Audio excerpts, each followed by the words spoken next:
আমি প্রথমেই সজলবাবু আপনাকে দিয়ে শুরু করি। এই যে ছবিটা আমরা দেখতে পাচ্ছি, রীতিমতন চুনকাম করা হচ্ছে, আলকাতরা দেওয়া হচ্ছে।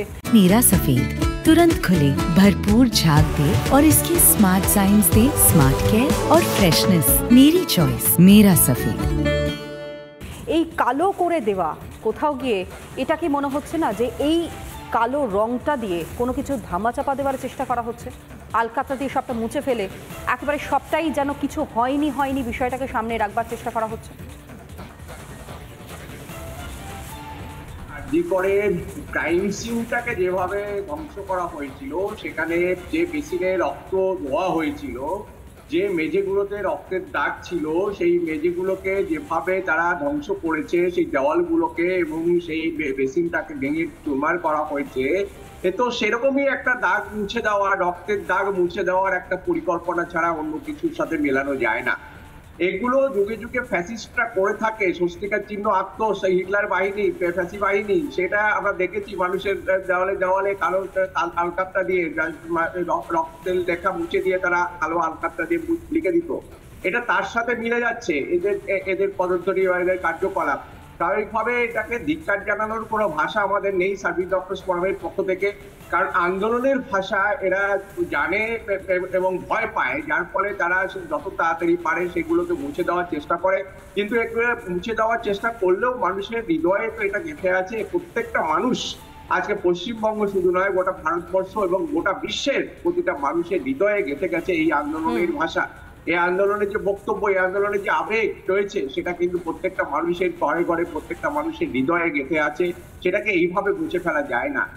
আলকাতরা দিয়ে এইভাবে যেভাবে পরিবেশ দূষণ ঘটানো হচ্ছে, সেই পরিবেশ দূষণ ঘটানোরও আমরা অত্যন্ত বিরোধিতা করি, ধিক্কার জানাই, নিন্দা করি যে এই ধরনের পদক্ষেপ তারা নিচ্ছে। এটা অত্যন্ত অন্যায়। কারণ এই যে থ্রেড কালচার যেভাবে মুছে দেওয়া, আপনার বললেন একটু আগে যে নদিয়া, তারপরে নৈহাটির কথা ঘটনা বললেন, বাঁকুড়াতেও এক সারদামণি মহিলা কলেজ রয়েছে, সেখানে দুজন ছাত্রীকে তারা প্রতিবাদে গেছিল বলে তাদেরকে ক্লাস থেকে বের করে দিচ্ছে। শ্যামল ছাত্রের মতো একজন নেতা, তিনি প্রভাবশালী নেতা, থ্রেড কালচারের নেতা। আমি বলবো সিবিআই এদের বিরুদ্ধে তদন্ত করুক যে এদের সাথে থ্রেড কালচারের কি যোগ রয়েছে, এবং যোগ থাকে তাহলে এদেরকেও আজকে ধরা হোক, কারণ থ্রেড কালচার তো চলছে। মানে সজলবাবু এইটা বলতে চাইছেন যে ভুল থেকে মানুষ শিক্ষা নেয়, কিন্তু আরজিকর মেডিকেল কলেজ হাসপাতালে যে ঘটনা ঘটেছে সেখান থেকে এখনো পর্যন্ত শিক্ষা নেবার মতন ইচ্ছে বা সদিচ্ছা যেটাই বলুন না কেন, সেটা এখনো পর্যন্ত রাজ্যের শাসক দলের হয়নি। আমি আসবো আপনার কাছে, কিন্তু তার আগে শুভম তোমার কাছে আসে এই বিষয়টা নিয়ে যে যেভাবে সবটা মুছে ফেলার চেষ্টা করা হচ্ছে, এখানে গিয়ে কি মনে হয় যে তোমাদেরকে দমানো সম্ভব?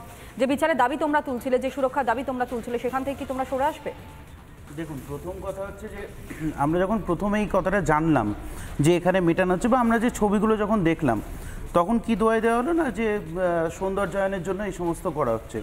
আমার প্রথম কথা হচ্ছে যে আমরা তো শুধুমাত্র জুনিয়র ডাক্তার বলে নয়, প্রত্যেকটা সাধারণ মানুষ আমাদের পাশে এসে দাঁড়িয়েছিল, প্রত্যেকটা সমাজের সমস্ত শ্রেণী থেকে আমাদের পাশে এসে দাঁড়িয়েছিল। তাদের মনে যে বিদ্রোহের দাগ, যে দাগ কেটেছে, বিদ্রোহের আগুন, অথবা তাদের মনে আমি যদি বলি যে আন্দোলন যে দাগ কেটেছে, সেটা কি মুছতে পারবে? প্রথম কথা। দ্বিতীয় কথা, এই কথাটা বলতে গিয়ে বা এই যে ছবিগুলো যখন আমরা দেখছি, সবাই দেখছি, আমার তো মনে হয় যে এটাতে আরও বেশি লজ্জা করা উচিত যে রাস্তাগুলোকে মোছা হচ্ছে সৌন্দর্যায়নের নাম করে। আজকে আমরা ডাক্তার, আজকে আমরা হাসপাতালে যখন থাকি, হাসপাতালে যখন কাজ করি, খুব দুঃখের সাথে আমাকে এটা বলতে হচ্ছে যে আমাদের সেফটি সিকিউরিটির দাবির সাথে সাথে আমাদেরকে এটাও কিন্তু বলতে হয়েছে যে আজকে ডাক্তারদের বা রোগীদের যে ইউজ করা যে বাথরুমগুলো, সেগুলো পরিষ্কার নয়। হাসপাতালগুলোর কি অবস্থা? হাসপাতালগুলোর সিঁড়িঘর, হাসপাতালগুলোর দেওয়াল, প্রত্যেকটা, এগুলো কি সৌন্দর্যায়নের মধ্যে পড়ে না? এটা আমার প্রশ্ন, আমার নয়, আমার মনে হয় এটা প্রত্যেকটা মানুষের প্রশ্ন। যারা সরকারি হাসপাতালে গেছেন কোনো না কোনো সার্ভিস নেওয়ার জন্য বা সার্ভিস পেতে, আমার মনে হয় এগুলো সেই মানুষগুলো বুঝতে পারবে না যে যাদেরকে হয়তো সরকারি হাসপাতালে কোনোদিনও মুখ দেখতে হয় না, হ্যাঁ দেখতে হয় কিছু বিশেষ ক্ষেত্র ছাড়া, যখন হয়তো সিবিআই ডেকে পাঠায় বা অন্য কোনো ব্যাপার হয়। তো আমার মনে হয় যে এই প্রশ্নটা প্রত্যেকটা মানুষের মনে কিন্তু যে উঠেছে যে এই যে সৌন্দর্যায়নের যে একটা দোহাই দেওয়া হচ্ছে, এই জিনিসটা আদৌ কতটা সত্যি। এবং সত্যি কথা বলতে আমি তুমি যখন এই প্রশ্নটা তুললে, আমি এইখানেই মূলত ফিরহাদ হাকিমের একটা বক্তব্য আপনাদের সামনে রাখি, যেখানে তিনি স্পষ্ট করে বলছেন যে তার আন্দোলন নিয়ে বা প্রতিবাদ নিয়ে বলবার কোনো কিছু নেই, কিন্তু সুন্দর করে সাজিয়ে তোলাটা দরকার। তিনি সেই বিষয়ে বক্তব্য রেখেছেন, একবার আপনাদের সামনে রাখি, শুনুন। না, আমরা আন্দোলনের জন্য না, এনকেডিএ জায়গাটা হচ্ছে প্রচুর বাইরের মানুষ আসে, এবং আমি মেয়র হিসেবে বারবার করে অ্যাপিল করেছি, আমি আমার নিজের ইলেকশনে দেওয়াল লেখাই না, যে দেওয়াল লেখাটা হচ্ছে দেওয়ালটা নোংরা হয়ে যায়। আমরা দেওয়ালগুলো যাতে সুন্দর থাকে, যাতে রং ঠিক থাকে, সেটা দেওয়া। ওনার আন্দোলনের ব্যাপারে আমার কিচ্ছু বলার নেই, কিন্তু আমি একটা অফিসে যাব, সেই জায়গাটা সুন্দর হবে না, আমি একটা এলাকায় যাব, যে এলাকাটা সুন্দর থাকবে না, এটা ঠিক না। আমাদের পরিবেশটাকেও ঠিক রাখতে হবে। এই যে বিভিন্ন জায়গায় দেখতে পাচ্ছি, কিছুক্ষণ আগেই স্বাস্থ্য ভবনের সামনেটা দেখালাম, সবকিছু মুছে ফেলে একেবারে পরিষ্কার করে, কিছুই যেন হয়নি এরকম একটা না জিনিস সেখানে প্রতিস্থাপিত করবার চেষ্টা করা হচ্ছে। প্রায় একই ঘটনা বলা চলে এই আর জি কর মেডিকেল কলেজ হাসপাতালও করা হচ্ছে, কিন্তু কেন, উদ্দেশ্যটা কি? দেখুন, আমার তো মনে হয় প্রথম কথা হচ্ছে যে গণ আন্দোলনের দিকে আমরা এগিয়েছিলাম, প্রথম কথা সেটা আমার মনে হয় না যে বাংলা এই আন্দোলন কোনো। তোমরা আংশিকভাবে কর্মবিরতি তুলে নিয়েছো বলে কি এটা মনে করা হচ্ছে যে আর কোনোভাবে তোমরা প্রতিবাদ করবে না, মানে তোমাদের যা কিছু দাবি দাওয়া ছিল সবটাই পূরণ হয়ে গিয়েছে? হ্যাঁ, আমরা তো না, প্রথম কথা হচ্ছে যে একটা কথা পরিষ্কার বলে রাখি, এখানে প্রত্যেকটা মানুষের জন্য, সবার জন্য বলা, যে কথাটা আমরা যখন আংশিক কর্মবিরতি তুলেছিলাম সেই সময় আমরা বলেছিলাম, আজও বলছি সেই কথাটা দাঁড়িয়ে, যে নেক্সট আমাদের পরবর্তী যে সুপ্রিম কোর্টের যে হিয়ারিং, পরবর্তী যে সুপ্রিম কোর্টের শুনানির তারিখ, তার আগে আমরা প্রত্যেকটা কলেজে আমরা দেখব যে প্রত্যেকটা কলেজে আমাদের সেফটি সিকিউরিটি নিয়ে তার স্ট্যাটাস কী রয়েছে, কতদূর কাজ এগিয়েছে। কারণ আমরা খুব ভালো করে জানি যে মুখের কথায় কাজ হয় না।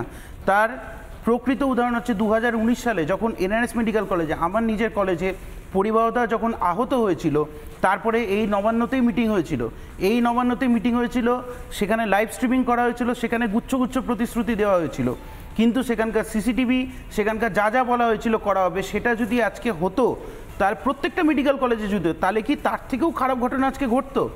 এবং কী হয়েছিল সেই দিন 2019-এর জুন মাসে যখন প্রতিশ্রুতি দেওয়া হয়েছিল মিটিং করে, এবং আন্দোলনটাকে একটা থামিয়ে দেওয়া হয়েছিল, বলা হয়েছিল আমরা সব করে দেবো, 3-4 বছর কেটে গেলেও ওই নির্দিষ্ট 80 থেকে 85 সংখ্যক যে কিছু সিসিটিভি ক্যামেরা, সেগুলো কিন্তু বসেনি, 3-4 বছর লেগে গেছিলো। তাহলে আজকে যখন সুপ্রিম কোর্টে যখন কপিল সিব্বল মশাই বলছেন যে 2000-3000, হ্যাঁ, ওনাকে যাই বলা হচ্ছে উনি বলছে 7 থেকে 14 দিন, ঠিক আছে, তাহলে পরে ওনারা যেরকম আংশিকভাবে আমাদের দাবি পূর্ণ করেছেন, আমরাও সেরকমভাবে আংশিকভাবে আমাদের কর্মবিরতি প্রত্যাহার করেছি, শুধুমাত্র এমার্জেন্সিতে আমরা জয়েন করেছি। এবং একটা কথা পরিষ্কার বলতে চাই যে 27 তারিখের শুনানির দিকে চোখ রেখে, এবং আমাদের সেফটি সিকিউরিটি প্রত্যেকে, আজকে আমার বলে না, আজকে আমি ডাক্তার বলে নয়, আজকে আমার সাথে যে মেয়েটি কাজ করে বা আমার সাথে যে দিদি বা বোনটি কাজ করে, সে যেরকম নিরাপদ নয়, আমার মনে হয় যে প্রত্যেকটা ওয়ার্ডে যে আমাদের যে মহিলা যারা পেশেন্ট ভর্তি থাকেন, তারাও কিন্তু সুরক্ষিত নয় একদম। এবং সেই ঘটনা চোখে আঙুল দিয়ে দেখিয়ে দিয়েছে, যে ঘটনা ঘটেছে আর জি কর মেডিকেল কলেজ হাসপাতালে, শুধুমাত্র যে কর্তব্যরত চিকিৎসকদের সঙ্গে এইরকম ঘটনা বা চিকিৎসকের সঙ্গে, অভয়ের সঙ্গে এরকম ঘটনা ঘটেছে তা নয়, এর থেকে কিন্তু আরও ভয়ঙ্কর কোনো ঘটনা ঘটতে পারে এই আশঙ্কাও তারা করছেন, যে কারণের জন্য এই দাবিগুলির কথা তারা সামনে রাখছে।